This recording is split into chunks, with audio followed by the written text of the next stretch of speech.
આ વિશ્વ એટલું આગળ વધી ગયું છે કે જેની અસર પર્યાવરણ પર થઈ રહી છે અને સાથે સાથે ભારે વાહન અને તેલના ખપતને લીધે વધુ નુકસાન ઉઠાવવું પડે છે।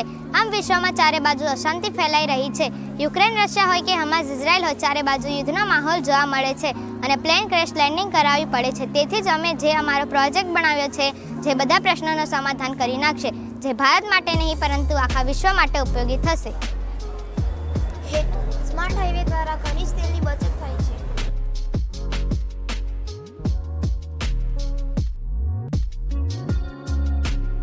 વિદ્યુત ઉર્જાનું યાંત્રિક ઉર્જામાં રૂપાંતર, વિદ્યુત ઉર્જાનું ધ્વનિ ઉર્જામાં રૂપાંતર। ઉપયોગિતા સમજાવતા પહેલાં આપ સૌને જણાવવા માંગુ છું કે જે અમારો પ્રોજેક્ટ છે એ કોઈ યુટ્યુબ કે અન્ય મીડિયા દ્વારા બનાવવામાં આવ્યો નથી કે નથી કોની કોપી કરી। આ એક અમારી જાતની મહેનત છે જે અમે તમારી સમક્ષ રજૂ કરી રહ્યા છીએ। અમે અમારા પ્રોજેક્ટને અલગ અલગ 7થી પણ વધુ પ્રશ્નોના સમાધાન કરી નાખાય તેવાથી બનાવ્યો છે, જે આ પ્રમાણે કંઈક છે। સમયની બચત: આ ટેકનોલોજી અને એઆઈના સમયમાં કોઈની પાસે સમય નથી। બધા લોકો માટે 15 કે 20 મિનિટ પણ બહુ ઉપયોગી હોય છે।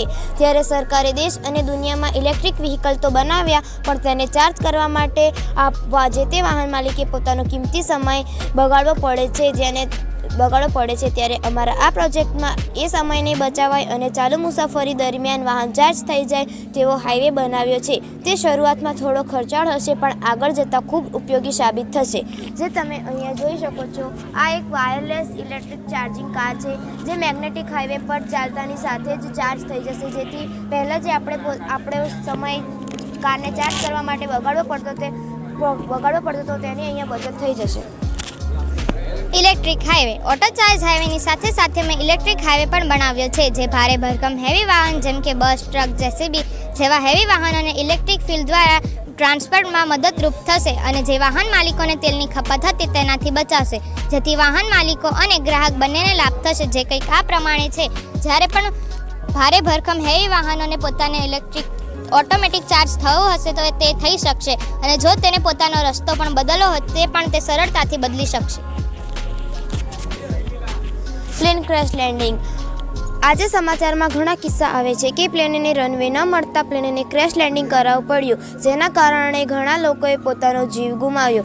એક મીડિયા સર્વે પ્રમાણે જાણવા મળ્યું છે કે 1000થી પણ વધારે પ્લેન ક્રેશ થવાના કારણે હજારો લોકોએ જીવ ગુમાવ્યા છે, જેથી મોટું નુકસાન થયું છે। ને ઘણીવાર તો પ્લેન રહેઠાણ વિસ્તાર કે શહેરમાં ક્રેશ થાય છે, જેથી અન્ય લોકોના પણ જીવ જાય છે।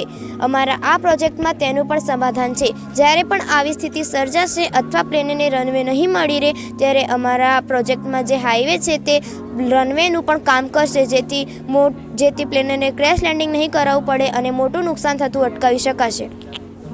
હવે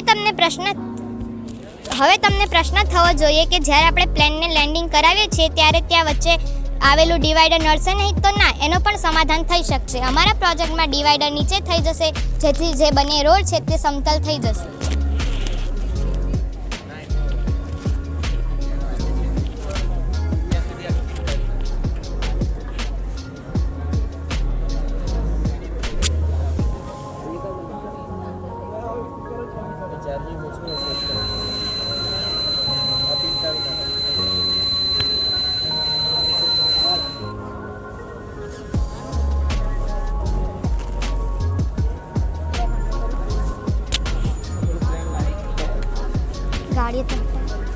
હવે તમે જોઈ શકો છો કે પ્લેનને કોઈ પણ વસ્તુ નડશે નહીં, તેથી પ્લેન સરળતાથી લેન્ડિંગ કરી શકશે। હાઈવે કમ રનવે: આજે વિશ્વમાં દિવસે દિવસે અશાંતિ ફેલાઈ રહી છે। ચારે બાજુ યુદ્ધનો માહોલ જોવા મળે છે। પાસેના દેશો વચ્ચે યુદ્ધનો માહોલ થઈ રહ્યો છે। ક્યારે બે દેશો વચ્ચે યુદ્ધ થઈ જાય તે કહેવું ઘણું મુશ્કેલ છે। જ્યારે પણ યુદ્ધ થાય છે ત્યારે સૌથી મોટી ભૂમિકા નિભાવનાર ફાઇટર જેટની હોય છે। જ્યારે પણ યુદ્ધ થાય છે ત્યારે વિરોધી દેશ સૌથી પહેલાં દુશ્મન દેશના રનવે નષ્ટ કરી નાખે છે, જેથી ફાઇટર પ્લેનને ઉડાવવું ઘણું મુશ્કેલ બને છે। તેમાં અમારો આ પ્રોજેક્ટ પણ તેમાં ઉપયોગી થશે। અમારા આ પ્રોજેક્ટમાં અમારો આ સ્માર્ટ હાઈવે રનવેનું પણ કાર્ય કરશે, જે ઇમરજન્સી માટે પણ ઉપયોગી થશે। સાયરન: જ્યારે પણ હાઈવેને રનવેમાં બદલવાનો હશે ત્યારે હાઈવે પર એક સાયરન વાગવાની અવાજ આવશે, જેના થકી હાઈવે પર ચાલતા બધા વાહનો હાઈવેને અન્ય ઇમરજન્સી માટે ખુલ્લો કરી નાખશે, જેથી પ્લેનને સરળતાથી નીચે ઉતારી શકાશે। સોલર